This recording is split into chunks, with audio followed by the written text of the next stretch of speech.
Hello and welcome, ladies and gentlemen. This is Nagasha Galana speaking today from Sanyi Academy. Today I am going to talk about basic features of philosophy. Before going to the detail of the today's lecture, I would like to call your attention to subscribe, like, share, and comment this video, and also hit the notification bell just to get updated every time new videos arise. Today we are going to see basic features of philosophy. Last time we have seen about meaning and about what philosophy is, and today we are going to just focus on some basic features that distinguish philosophy from other subjects. What are those core and basic features of philosophy that we have to bear in mind so as to understand that these features are distinguishing philosophy from other subjects.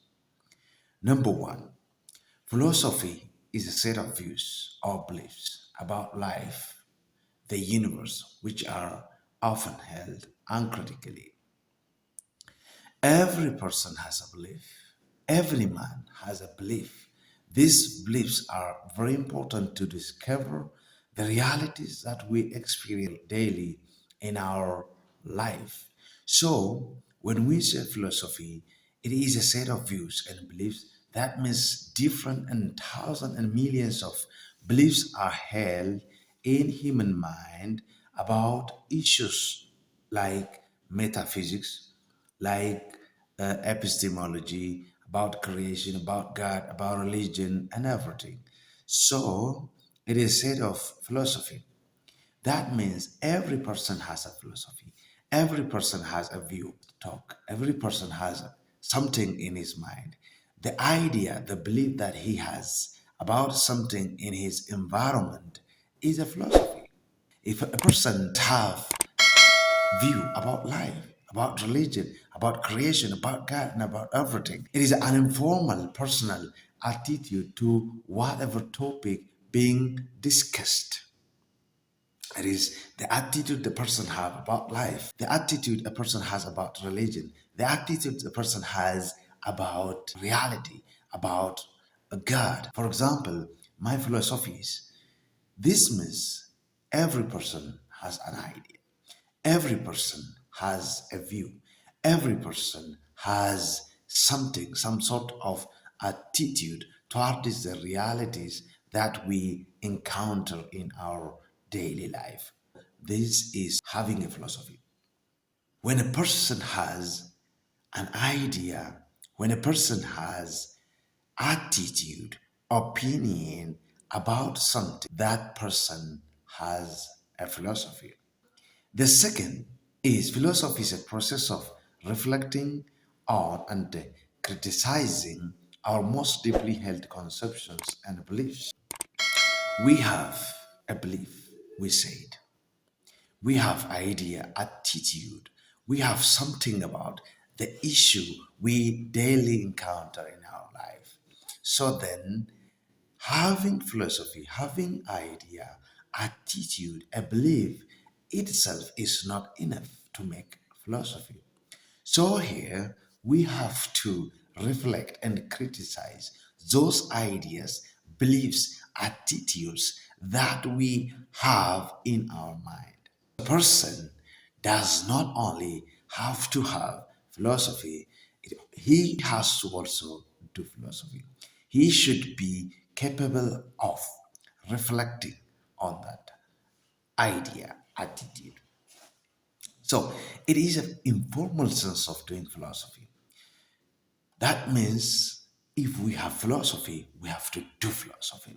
If what we have in our mind, our view, attitude, opinion, and understanding of things is not reflected and examined, that it is not a philosophy.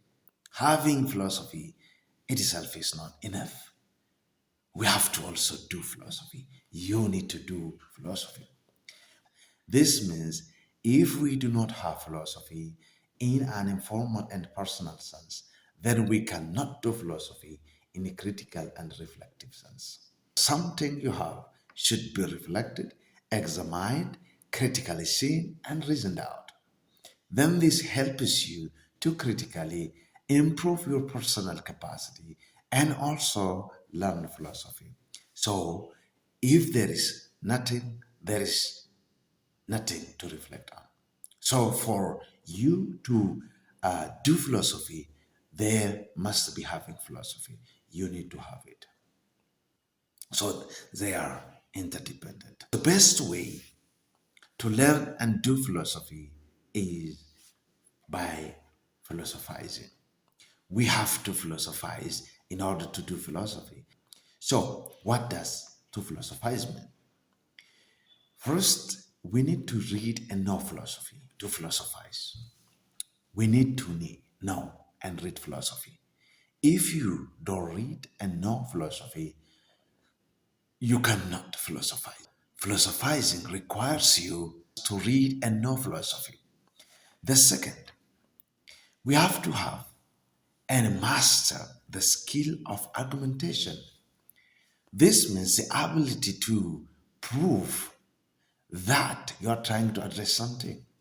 You are trying to convince your audiences about the subject you are arguing for or arguing against. Basically, having the ability of argumentation, developing the skill of making argument in a logical and critical manner is very important to do philosophy or to philosophize. The third is we have to have the techniques of analysis and also body of materials organized to address the point you are arguing for. Unless and otherwise, you are not going to make the point. You are not going to address. You are not philosophizing.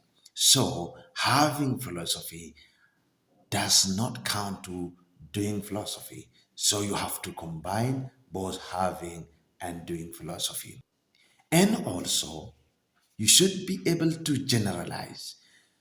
Remember, in lesson one, I said philosophy has no specific field of study. Rather, it focuses on issues of universal nature. So, when you are making argument, you have to generalize.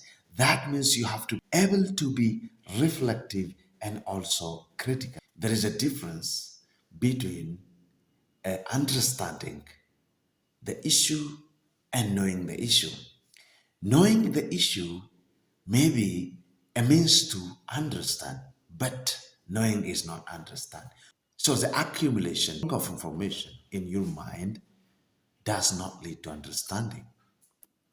So when you philosophize, you have to understand.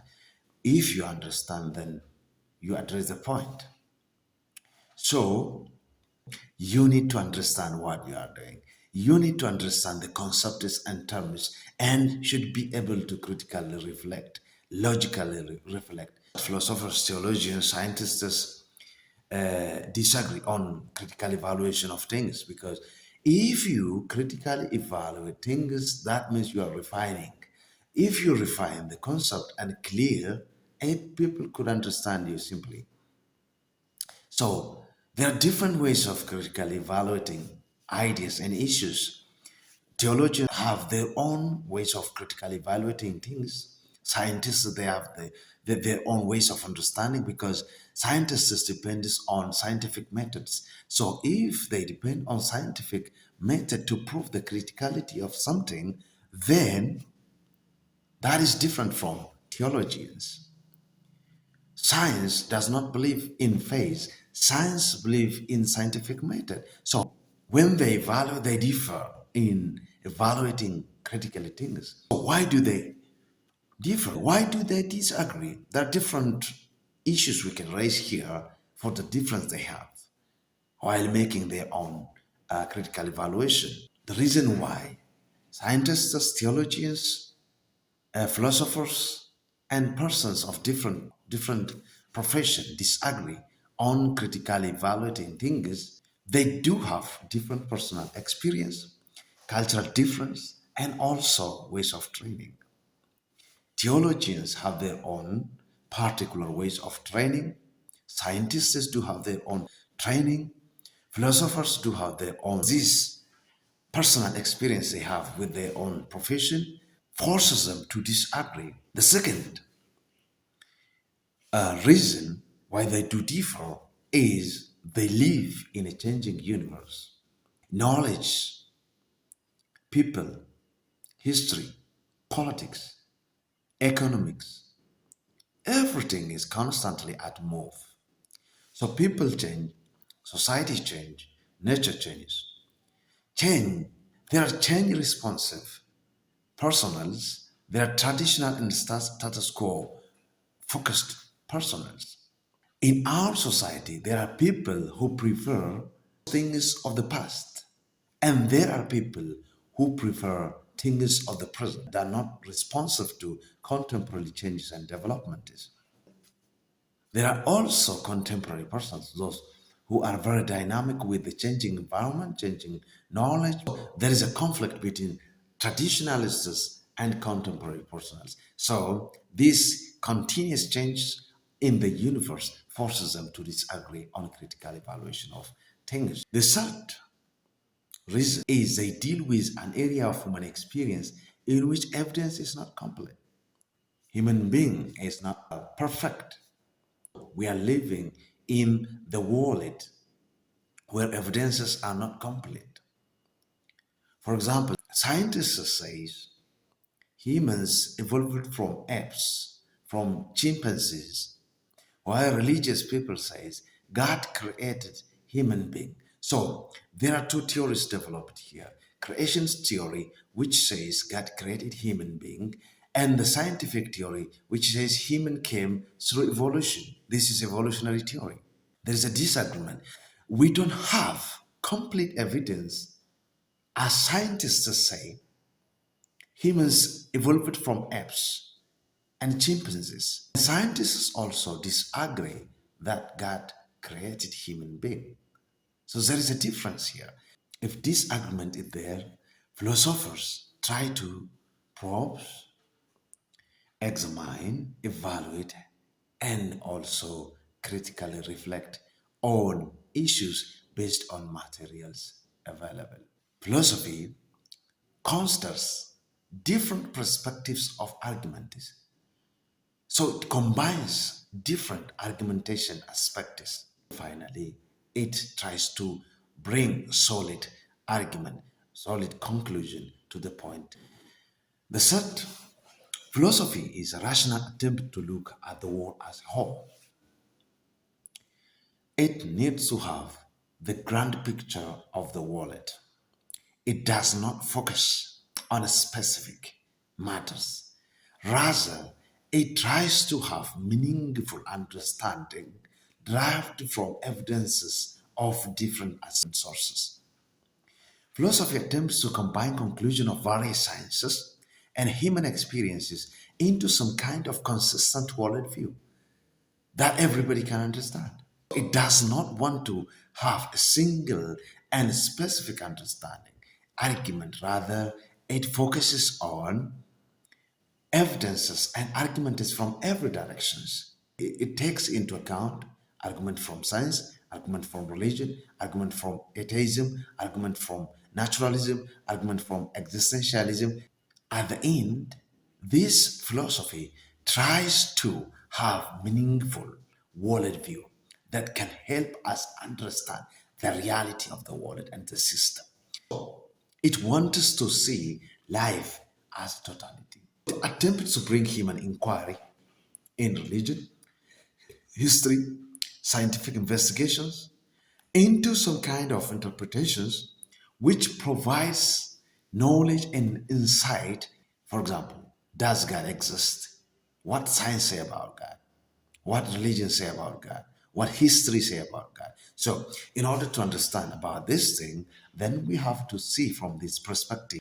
Number four, philosophy is logical analysis of language and the clarification of the meaning of words and concepts. Philosophers have used methods of analysis and sought to clarify the meaning of terms and the usage of language.